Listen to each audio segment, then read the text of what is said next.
ট্রেনের টিকিট কাটতে হলে আমাদেরকে আমাদের ভোটার আইডি কার্ড দিয়ে এবং একটি মোবাইল নাম্বার দিয়ে রেজিস্ট্রেশন করতে হয় প্রথমে।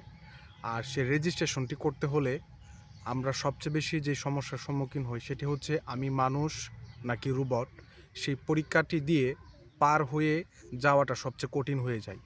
আপনি যদি প্লে স্টোর থেকে রেলসেবা অ্যাপস ডাউনলোড করে সেটি দিয়ে যদি আপনি রেজিস্ট্রেশন করতে যান, সেক্ষেত্রে আপনি সমস্যার সম্মুখীন হবেন।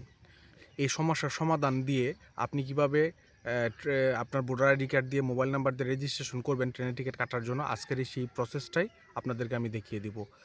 অনেকেই বিরক্ত হন যে আপনি মানুষ না রোবট, সেই পরীক্ষা দিয়ে পার হইতে একদমই পারেন না। তাছাড়া অন্য আর কি অপশন আছে, যে অপশনটিতে গিয়ে আপনি সহজেই এই পরীক্ষা ছাড়াই আপনি আপনার মোবাইল নাম্বার এবং ভোটার আইডি কার্ড দিয়ে রেজিস্ট্রেশন করে ফেলতে পারবেন খুব সহজে। তো চলুন আমি আমার মোবাইলের স্ক্রিনে নিয়ে যাই আপনাদেরকে সেই প্রসেসটি দেখানোর জন্য। আমাকে রেলসেবা অ্যাপসে আসার পরে আমার এই পেজটা এরকম থাকবে, থাকার পরে যে এখানে রেজিস্ট্রেশন লেখা আছে, আমি রেজিস্ট্রেশন লেখাতে টাচ করব। প্রথমে রেজিস্ট্রেশন লেখাতে টাচ করার পরে আমাকে এই পেজে নিয়ে আসবে। এই পেজে নিয়ে আসার পরে প্রথমে আমাকে কি করতে হবে, এখানে আমার নাম দিতে হবে, তারপর মোবাইল নাম্বার দিতে হবে, তারপর এনআইডি নাম্বার দিতে হবে, তারপর ডেট অফ বার্থ দিতে হবে, তারপর এই যে I am not a robot এটাতে টিক মার্ক দিতে হবে। টিক মার্ক দিয়ে তারপর ভেরিফাই দিতে হবে। এটা আপনাকে 5 হতে হবে। এটাকে 5 যদি করতে না পারেন সেক্ষেত্রে আপনার রেজিস্ট্রেশন সাকসেসফুল হবে না। এখন এটা বারবার চেষ্টা করার পরেও দেখা যাচ্ছে যে রেজিস্ট্রেশন করা যাচ্ছে না বা এটা পার হওয়া যাচ্ছে না। তো আপনি কিভাবে এটা খুব সহজে এই robot I am not a robot এই ঝামেলাটা ছাড়াই আপনি রেজিস্ট্রেশন করতে পারবেন, সেটি আমি আপনাদেরকে আজকে দেখাই দিব। তো চলুন আমি এখানে কি অপশনটা আসে সেটা আপনাদেরকে আগে দেখাই নিই।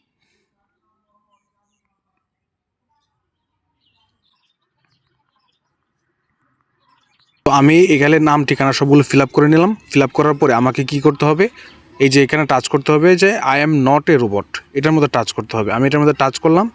টাচ করার পরে আমাকে পরবর্তী পেজে নিয়ে যাওয়া হবে। এই যে দেখেন এখানে যে আসছে যে লিখছে এ ফায়ার হাইড্রেন্ট, এখানে লিখছে যে এখান থেকে ফায়ার মানে আগুন নিবানোর জন্য আমরা যে পানির যে উৎস পাই, সে পানির যে উৎসর জন্য যে একটা ট্যাপ লাগানো হয়েছে, সেই ট্যাপটা কোনগুলো এগুলো চিহ্নিত করে আমাদেরকে এখানে রাইট চিহ্ন দিতে হবে। তো আমি এই যে এখানে দিলাম, রাইট চিহ্ন দিলাম, এই যে এটা দিলাম। তারপর এখানে কিন্তু আর এই পানির উৎসের কোনো ট্যাপ কিন্তু আমরা দেখতে পাচ্ছি না। সেক্ষেত্রে আমরা কি করব, ভেরিফাই টাচ করব। দেখেন please select all matching image, কিন্তু এই যে এখানে আরেকটা আছে, নিচে আরেকটা রয়ে গেছে, সেটা এই যে এখানে আরেকটা আছে। আমি এটাতে আবার টাচ করলাম। তারপর দেখেন আবার আসলো, আবার টাচ করলাম।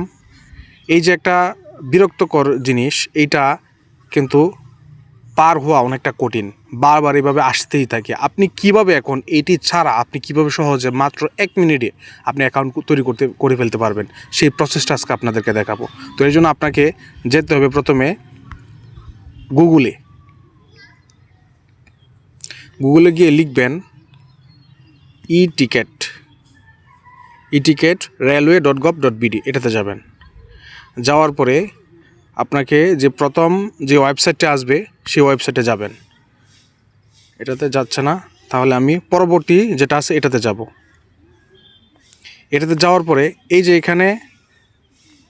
এখান থেকে আমাকে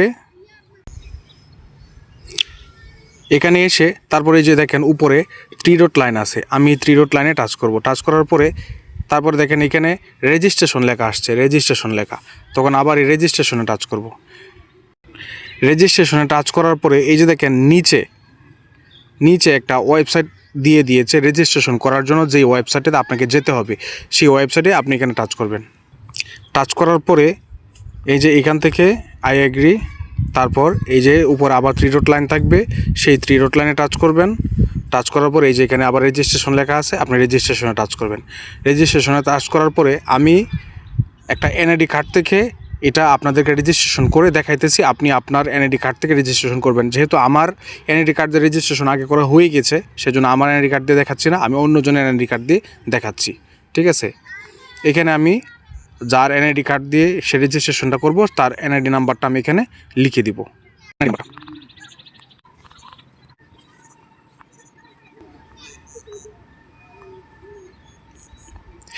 এভাবে ফিল আপ করার পরে এই যে I am not a robot, এইখানে আমি টাচ করব।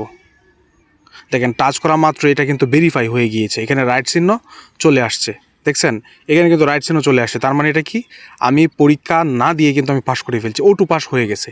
ঠিক আছে, এখন আপনি যদি এখান থেকে ভেরিফাই টাচ করেন, এই যে ভেরিফাই লেখা আছে, আপনি যদি সেই ভেরিফাই টাচ করেন সেক্ষেত্রে আপনার এটি পরবর্তী পেজে নিয়ে যাবে।